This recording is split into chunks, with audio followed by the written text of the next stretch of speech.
Hello and welcome to our review of Veronica Mars. I'm Paul. And I'm Dave. And this week we're discussing the episode My Mother the Fiend. This episode originally aired November 30th, 2005. Alrighty, so why don't we start off with the number one video games, the video games that came out this week. So there's not a ton, but there are some bangers here. So November 28th, if you had a Nintendo DS, you could go pick up a little game called Mario and Luigi Partners in Time. Yes. Weirdly enough, the least popular out of the Mario and Luigi series. Did you play this one? It's the case that I managed to at least get the game started and work on it, but just the case of even with the idea of its story, the things that actually happen within it, there's weird complications with how the gameplay works, as well as the couple ideas that it goes with, because Mario has a tendency to stick in certain places. They went off the wall with this one. Okay, yeah, I don't think I've ever played this one. But it's a Mario and Luigi RPG, so it's probably pretty damn good.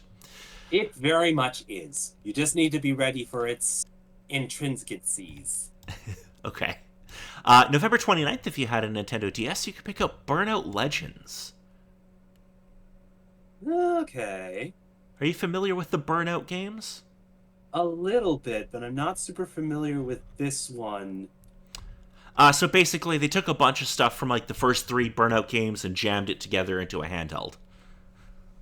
Okay. And I'm supposing just wondering if it's a case of just like the bits and pieces and smushing all three games into one game, or more so the case of the ideas from all three but trying to make it its own game itself. So basically, they just took a bunch of tracks and game modes from the previous three games and jammed them into one game, if I remember correctly. Okay. That's not the worst thing. It's understandable. Yeah, it's better than trying to port one of those games to the DS or something, because that wouldn't have worked. Yeah. November 30th, if you had a PS2, you could pick up College Hoops 2K2. Yes, because basketball games. Yes, and this was still when the 2K games were pretty damn good. Mm. And not drowning in microtransactions.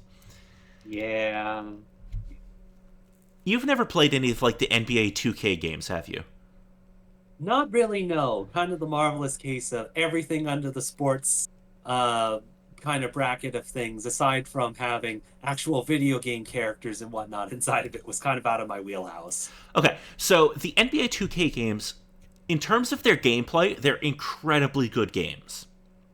No, it's understandable, either with the basis of how they design a couple of the sports games or just their particular gameplay styles. Well, it's that, and they've done an amazing job with making the commentary feel real. Oh, yes, that's also true as well. Because as somebody who's played a lot of wrestling games, that's always been one of the biggest problems, and why I mute most of those games, because it's oh, you allegedly recorded 500 lines, but I keep hearing the same one every 2 minutes. Yeah. Whereas the NBA games, they've done a really good job of splicing stuff together to make it the stuff that the commentators are talking about is actually what's happening on the court. It's pretty cool. Yeah. The problem with those games now is that they are just drowning in microtransactions. Yeah, kind of the belly of the beast of those particular sorts of things. So many particular players and other sorts of things that a lot of people would like, but also the case of just how the video game market is nowadays, what companies think of doing to really get their money back in certain situations. Just, it's not great, but it's where we're kind of sitting at the moment. Yeah. My thing is, some companies are much better at it than others.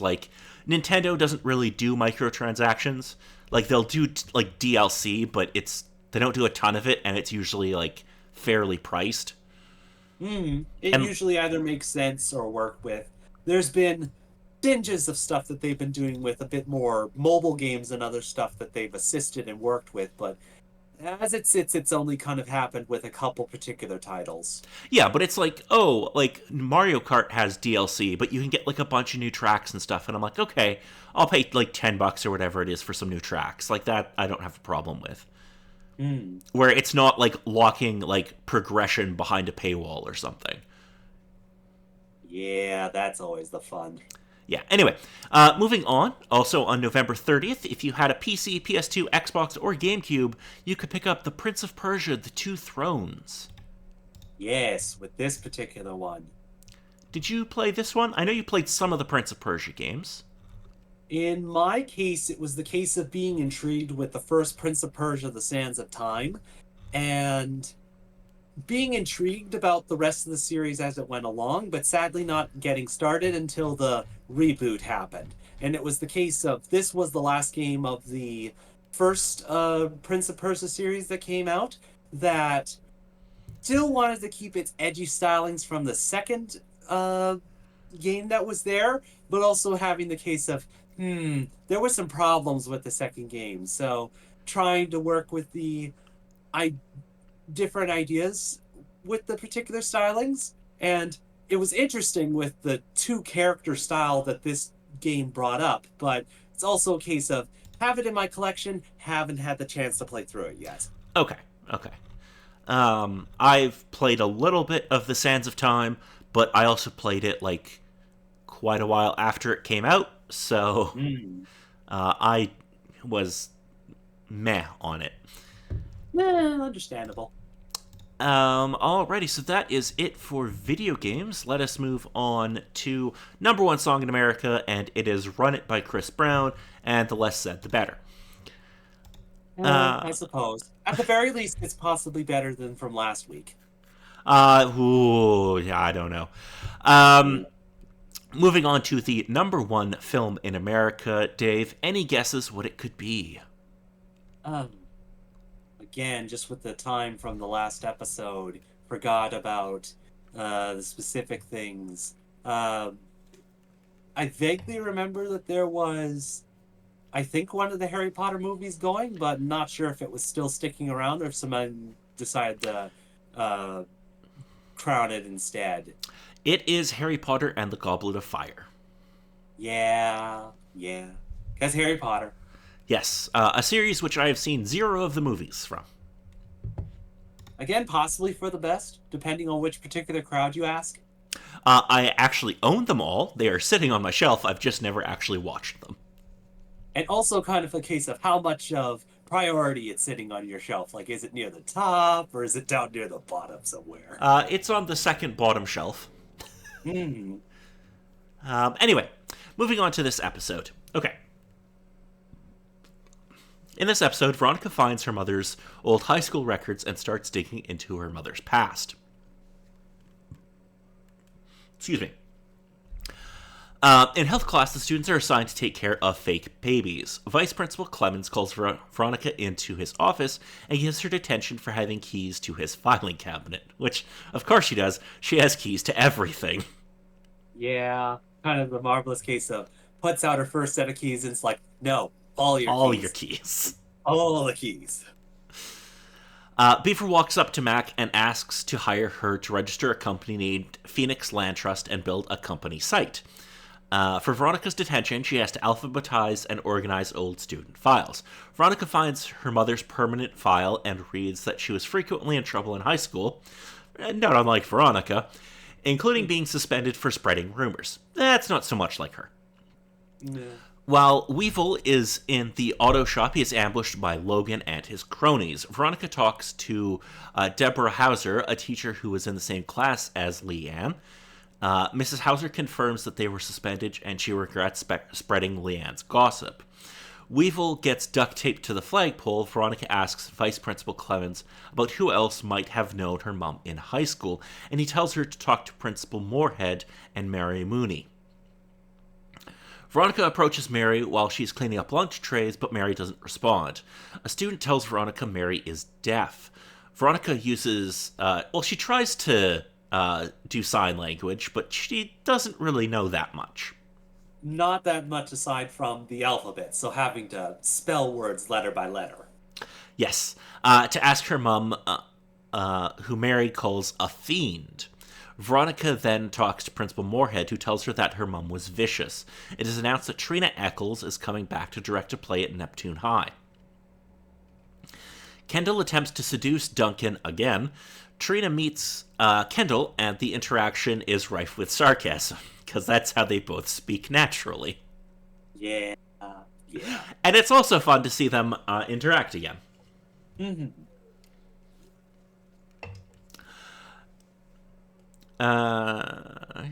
Okay, Veronica looks through her mother's yearbook and eventually tracks down Patty Wilson, one of her mother's old friends. Patty provides more information on the love triangle between Celeste, Jake, and Leanne. Veronica asks Keith about Leanne's suspension, which she thinks was punishment for spreading a rumor that Celeste was pregnant. Keith says he doesn't know anything about it, but agrees to look into birth records for 1980. Trina slips and falls during a play rehearsal, knocking herself out. When are they going to teach people that you need to tuck your chin and put your arms out to your side? Yeah, that would help. And it was one of the things watching that episode that I saw it happen, but then also thought of what did she slip on to cause that? Yeah, I don't know. I don't know how she slipped. Hmm. Beaver meets with Kendall and confronts her about selling her father's possessions for little money. Beaver gives her his plan, which involves her being the face of the Phoenix Land Trust, as Beaver is under 18. Keith searches for the birth records and finds that no baby was born to either Cain or Carnathan, Celeste's maiden name at that time. However, he finds a baby was abandoned in the girls' bathroom at the 1980 Neptune High prom. Veronica badmouths Celeste in Duncan's suite, only for Celeste to walk in, having overheard everything, because of course she did. Because of course. Veronica learns that Duncan never told his parents about their relationship. Well, yeah, that tracks. Celeste insults Veronica's mother, and Veronica deduces that Celeste's cleaning lady, Astrid, is probably her daughter. Weevil confronts Logan, and they argue before Weevil admits that he no longer thinks Logan killed Phoenix. However, they agree to start fighting in order to keep up appearances when the bell rings. And also, they just kind of don't like each other. Yeah, mostly that, but because of course you do, because you need to keep up the appearances with all the particular things at that school. Jeez. Max shows her work to Beaver, and they flirt. And yes, they are an adorable couple. Please make this happen. In some cases, yeah, but also the case of, what exactly do they have planned for these two? Could it supposedly be bad? I mean, probably, but I can hope for good. Yeah. Veronica, under a disguise, meets with the prom baby's temporary foster mom. Veronica learns that the baby's adopted mother died by suicide and her adopted father is in jail, hinting that the baby is Trina Eccles. Veronica visits Trina in the hospital and they plot to smoke out Trina's birth mother by telling tabloids Trina needs a bone marrow transplant. During play rehearsal, Mary Mooney approaches Trina and, using sign language, explains that she is Trina's mother. Mary explains to Veronica that Leanne was a friend, not a fiend, because one letter can change everything, and that Leanne helped her cover up her pregnancy. Yes. It is revealed Trina's father is Principal Moorhead, and Trina confronts him about leaving her at the prom in front of many faculty during a meeting, because of course she did, it's Trina. Of course she did. Veronica finds the dead rat that Keith picked up from the school bus. Veronica deduces that Vice Principal Clemens deliberately gave Veronica her detention task so that she would find her mother's permanent file and expose Principal Moorhead, leaving Clemens to be promoted to principal. That sneaky bastard. My God. Veronica picks up Abel Kuntz's belongings and walks into Meg's room, where she discovers that Meg is pregnant. After Veronica leaves the room, Meg is shown opening her eyes, and I'm sure this won't have repercussions later on at all. No, of course not. The fact that she's pregnant, she's awake again, and all the things of just, oh my God. Yes, and she is not like a little pregnant, she is like fit to burst. She is very, very pregnant. No, he didn't. Alrighty, so what did we think of this episode, Dave? So, I think just the first comment that came into my mind before I could comment about it was, I agree with Veronica, What was her dad thinking about sticking a dead rat in the flippin' freezer? This is a very good point. But nevertheless, just the details and other particular things within the episode with all this. And again, the case of the actors coming back in for uh, Alice or Allison Henderson Hannigan. Hannigan. Hennigan, excuse me, yeah, coming back into the episode. For the first second when she was kind of back in, I was kind of like, was there an incident that she had? She kind of is acting a little bit too perky with the stuff that's going on, but also kind of the case of with events that kind of happened and how the show is kind of going on. Supposedly makes sense, and still it was interesting to go with basis of the story with her character and everything that happened within that. Also, the rivalry with Weevil and shoot, the name's escaping me. The You mean Logan? Logan, yes, um, with their rivals of trying to figure specific things out, as well as the hints or ideas of who supposedly could have caused issue with things uh, going along with that story. Right. Okay, so a couple of obviously important things happen in this episode. So we find out that Meg is pregnant, and she comes out of her coma at the end of this episode. Those are kind of the biggest things. Yeah, yeah. And also, Logan and Weevil now have sort of an alliance. Kind of. Kind of the marvelous case of they want to know the truth, and the only way to figure that out is to kind of work together on things, and some people aren't exactly happy about that.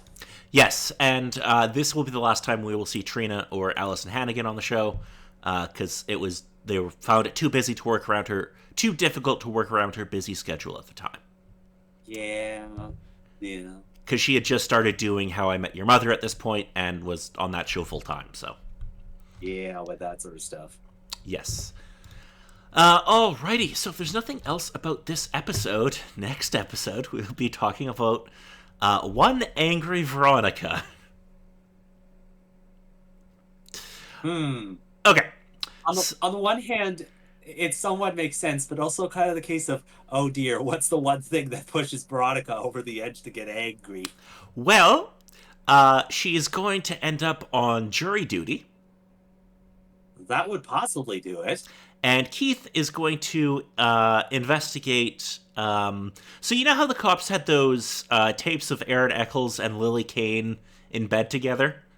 Yeah. Those are going to go missing, and Keith is going to have to investigate who stole them.